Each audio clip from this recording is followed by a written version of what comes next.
Jim Jarmusch is joining us here in the studio along with his stars. He's here with Tom Hiddleston and John Hurt. Thank you very much for coming to speak to us. We are also hoping that Tilda Swinton will be joining us. She should be here in a couple of seconds to talk about the film Only Lovers Left Alive. Here's Tilda. Please take a seat. Welcome. Thank you very much for joining us, Tilda. So, Jim Jarmusch, you wanted to recount a love story or a vampire story? It's really a love story. The vampire story is nice because it gives it this overview of time, but it's essentially a love story to me. An eternal love story because they are vampires? Possibly, if they're careful. Tout à fait. Indeed. How do you see these vampires? Are they cultivated elite who live above the masses of merchants? Your vampires, your own vampires. Well, they are they're very sophisticated, but they're still intact with their kind of animal senses. So yes, they're very, very knowledgeable, very wise, very educated, very sophisticated, a little bit snobby as well, as one might if one had this much knowledge. But and they're a little wild, so yeah, they're contradictory. They're all those things, I guess. It's perhaps a metaphor of the artist today. Oh, those are your words, not mine. I don't know about that. Maybe for just human beings. Vous êtes des vampires, je suis un être humain. You're vampires, I'm a human being. Tilda, how did you see your character, or Tom and Tilda? Tilda, first of all. Well, we are lovers. We are long lovers, and we are living long lives.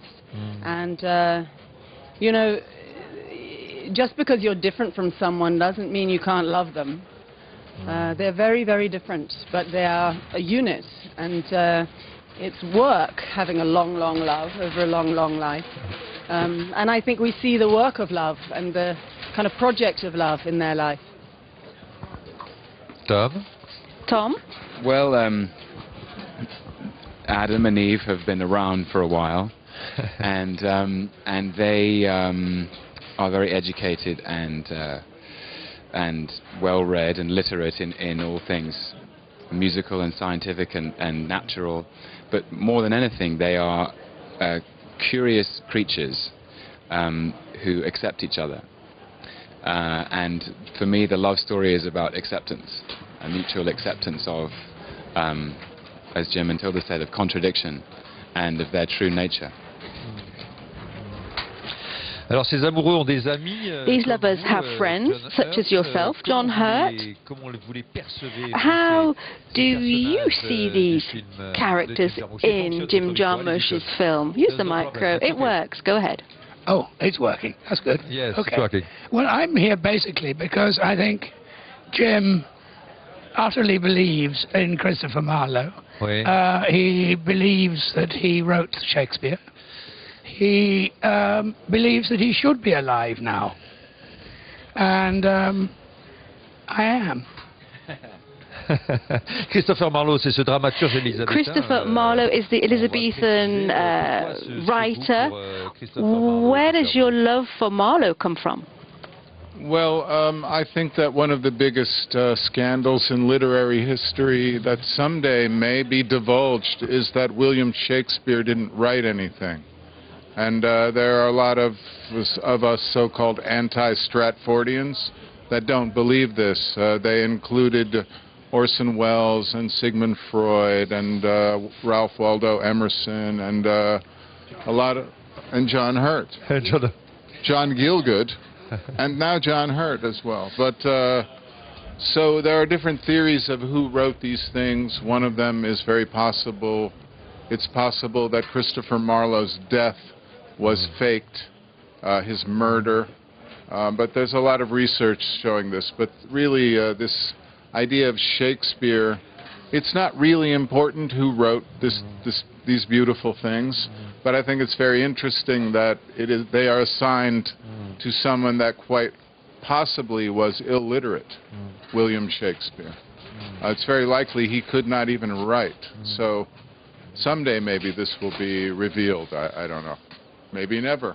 Oui. Today. Maybe today. C'est le jour de la révélation sur la vérité. Yes, perhaps today is the day that the truth about Shakespeare is revealed. C'est ainsi que c'est inscrit dans les livres It's d'histoire. mentioned in history books, of course. John Hurt, you want to add something? It wouldn't be a revelation. Ouais. It has been going on since the death of Shakespeare. Ouais. But it has never been treated seriously, and particularly by the British. Because I think it would probably change the whole tourist industry. But so they find it difficult to take it seriously. But the Americans have taken it seriously for a long time now, have they not, Jim? Yeah? Yeah. Some, yes, but that's very interesting. I didn't know John Gielgud was also He was an anti-Stratford. Oxfordian. Interesting. Pourquoi avoir choisi des villes comme Tanger? Why did you choose the cities of Detroit and Tangiers for your story? Well, I don't want to analyze it too much. I don't know. They're both cities that I have a very deep. I don't know. They draw me to them in different ways. I have a very emotional connection to them both. So they sort of told me they wanted to be in this story rather than me choosing them. I don't really know how to explain it better than that. Qu'est-ce qui vous plaît, vous, dans le cinéma de Jim Jarmusch? And what do you like, Tilda, in Jim Jarmusch's films? Is it the stories? What is it that you like? If anything. If. I like Jim Jarmusch, for a start. I mean, he always felt like a friend of mine even before I ever met him. I think friendship has always been a really important bloodline in his work, and there's something about the nocturnal landscape which is so often there, this thing of humans glinting in the dark that I've always loved. It's always felt very familiar and very sort of a sensibility that I felt is very sort of sympathetic for me. But mainly, I love him. I think he is really, it's such an honor always to work with him, but to be in a love story by Jim, it's at last. Jim made a real love story about love, and it feels to me like he's always made love stories, but finally, I'm so proud to be able to be in it. C'est vrai que c'est une belle histoire d'amour. Indeed, it's a wonderful love story. How did he direct you, Tom? You hadn't met him before. How did he guide you before you played this role? Well, the first time I met Jim, we met for a cup of tea in Soho in Manhattan, and it was a late November afternoon, and he said he didn't want me to read the script just yet, but he described Adam as like Hamlet, as might once have been played by Sid Barrett. And it made me laugh, and Jim says from that day to this, that's when he knew we were on. But more than anything, what I love about Jim's films, and what I was so thrilled about working with him is there is so much wisdom and joy and curiosity and learning in him, which he's very modest about. And just living alongside his view on the world was humbling for me, because I've seen less and I know less. But and the same with Tilda. These are great cinematic artists for me. So it was a pleasure and an honor from start to finish. And I found Jim's direction very, very refined, and restrained. Raffiné. And strange.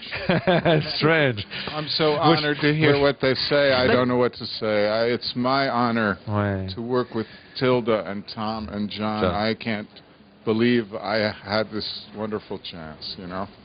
So to hear them say these things, I'm getting really embarrassed. I'm going to leave. Je sais pas si vous avez Je sais pas si vous avez quelque chose d'un I don't know if there's anything of the vampire in you. You're like Dorian Gray, because year after year I come back and you never change. You're an eternal young man, and your films have that eternal youth about them also. What's your secret? I just wanted to say that I was thinking if we make Jim blush, maybe his hair will go pink. Yeah, I'm a vegetarian vampire, I guess. I suck the blood of plants. I don't know. Ah, c'est peut-être ça le secret. Merci so beaucoup. That's your secret. Thank you very much, Jim, for coming in and for all the humour in the film.